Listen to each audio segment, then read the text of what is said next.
আসসালামু আলাইকুম। তো আজকে আপনাদের দেখাবো কিভাবে পেঁপে কাটবেন এবং ছিলবেন। তো ভিডিওটি সম্পূর্ণ দেখবেন, আশা করি ভালো লাগবে। প্রথমেই কিন্তু আপনি গোড়াটা ফালায় দিবেন, তারপরে শুরু করবেন ছিলা।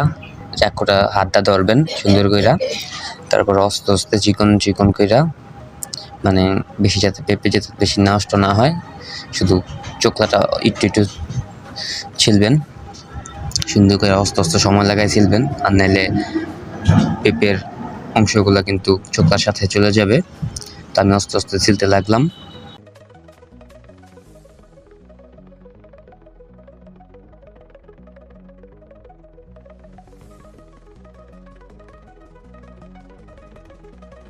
তো পুরোটা ছিলা ফেলছি, এখন মাঝখান দিয়ে ভাগ করব, মানে কাটবো। কিভাবে কাটবো দেখেন।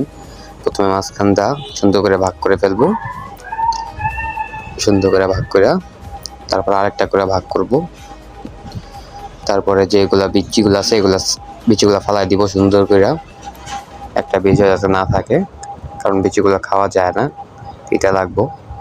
সবগুলোর বিচিগুলা সুন্দর করে ফালাই দিবেন। ভিডিওটা যদি ভালো লেগে থাকে তো আমার চ্যানেলটা সাবস্ক্রাইব করবেন এবং প্রেস দ্য বেল আইকন। ওকে, তো এখন কিন্তু সব কাটা শেষ, এখন আমি খাবো। বিসমিল্লাহ।